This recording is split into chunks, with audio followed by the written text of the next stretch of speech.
Hans had served his master 7 years, and at last said to him, "Master, my time is up.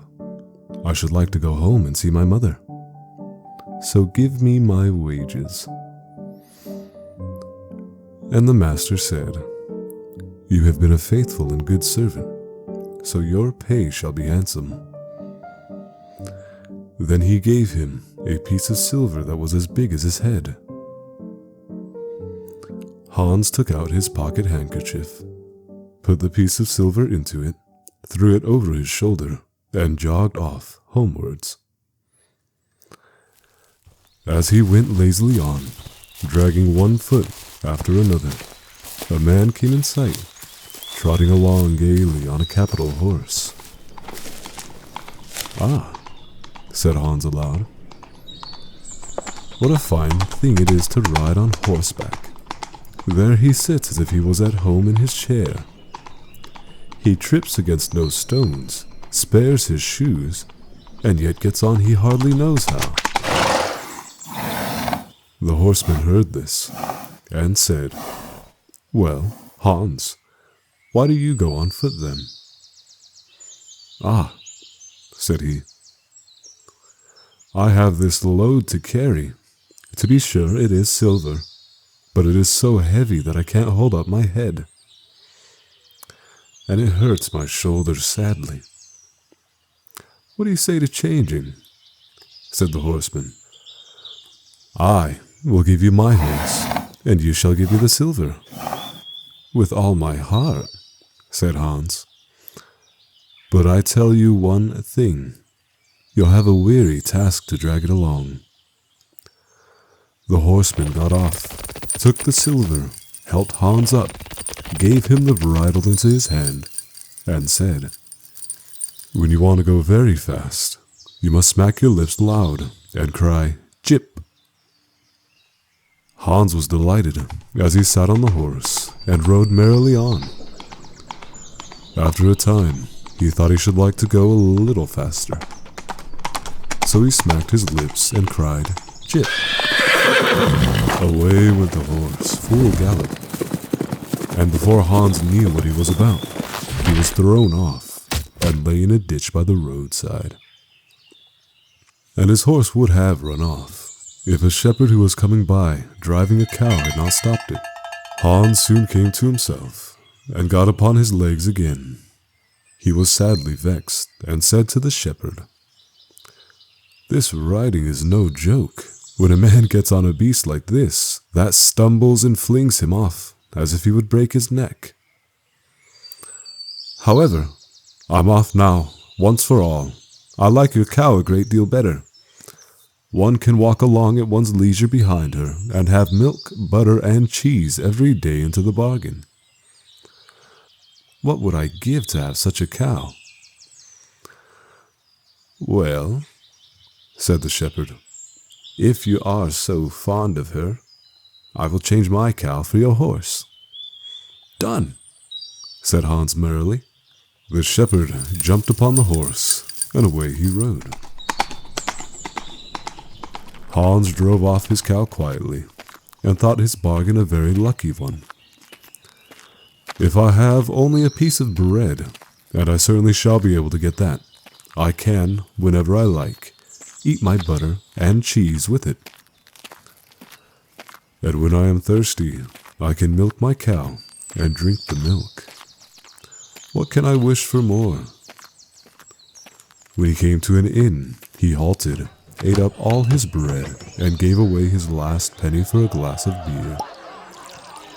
Then he drove his cow towards his mother's village, and the heat grew greater as noon came on, till at last he found himself on a wide heath that would take him more than an hour to cross. And he began to be so hot and parched that his tongue clave to the roof of his mouth.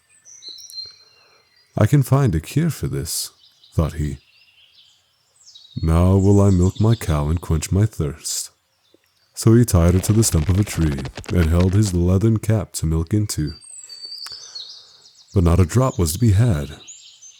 While he was trying his luck, and managing the matter very clumsily, the uneasy beast gave him a kick on the head that knocked him down, and there he lay a long while, senseless. Luckily, a butcher soon came by driving a pig in a wheelbarrow. "What is the matter with you?" said the butcher as he helped him up. Hans told him what had happened, and the butcher gave him a flask, saying, "There, drink and refresh yourself. Your cow will give you no milk. She is an old beast, good for nothing but the slaughterhouse." "Alas, alas," said Hans. "Who would have thought it?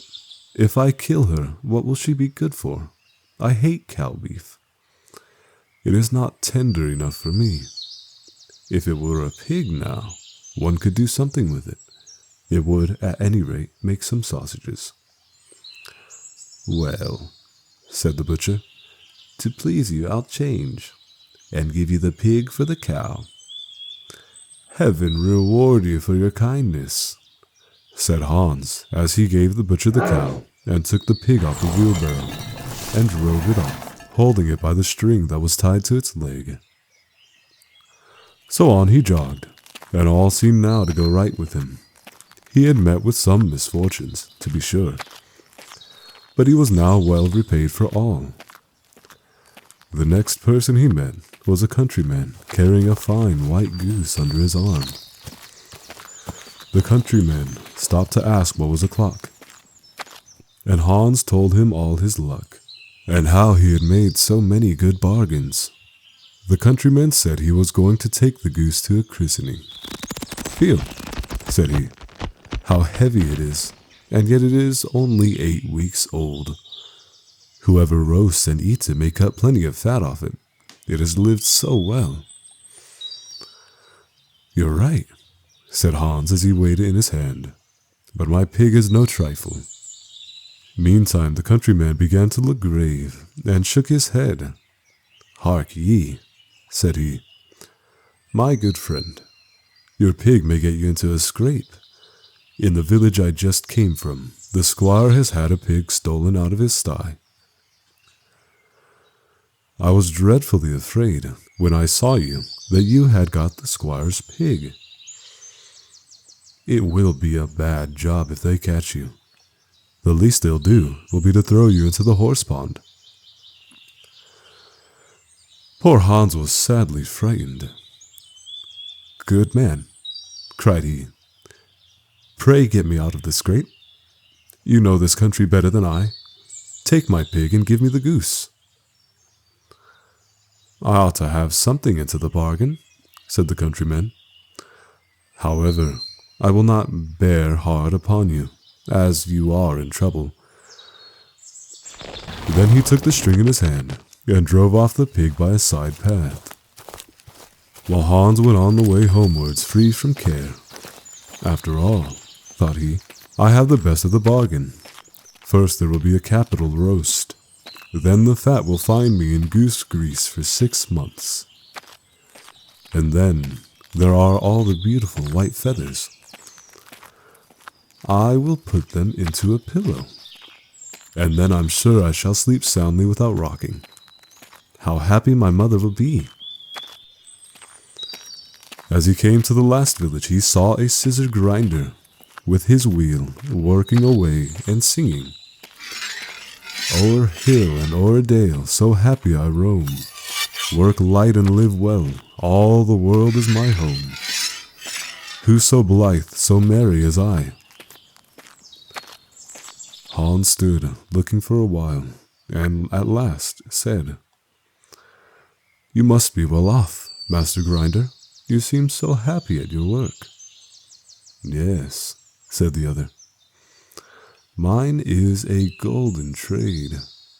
A good grinder never puts his hand in his pocket without finding money in it." "But where did you get that beautiful goose?" "I did not buy it, but changed a pig for it." "And where did you get the pig?" "I gave a cow for it." "And the cow?" "I gave a horse for it." "And the horse?" "I gave a piece of silver as big as my head for that." "And the silver?" Oh, I worked hard for that. 7 long years. You have thriven well in the world hitherto, said the grinder. Now, if you could find money in your pocket whenever you put your hand into it, your fortune would be made. Very true. But how is that to be managed? You must turn grinder like me, said the other. You only want a grindstone.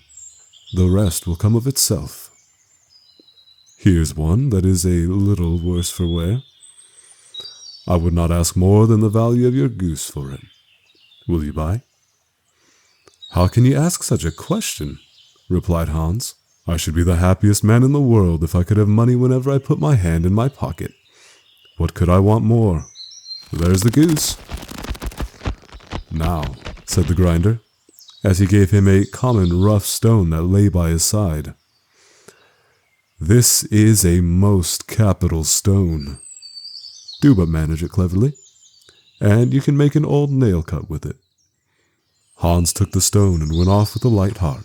His eyes sparkled for joy. And he said to himself, I must have been born in a lucky hour. Everything that I want or wish for comes to me of itself. Meantime, he began to be tired, for he had been traveling ever since daybreak. He was hungry, too, for he had given away his last penny in his joy at getting the cow. At last he could go no further, and the stone tired him terribly. He dragged himself to the side of a pond, that he might drink some water and rest a while. So he laid the stone carefully by his side on the bank, but as he stooped down to drink, he forgot it, pushed it a little, and down it went, plump into the pond. For a while he watched it sinking in the deep clear water, then sprang up for joy, and again fell upon his knees, and thanked heaven with tears in his eyes for its kindness in taking away his only plague, the ugly, heavy stone. How happy am I, cried he. No mortal was ever so lucky as I am. Then up he got with a light and merry heart, and walked on, free from all his troubles, till he reached his mother's house. Hans in Luck by Jacob and Wilhelm Grimm.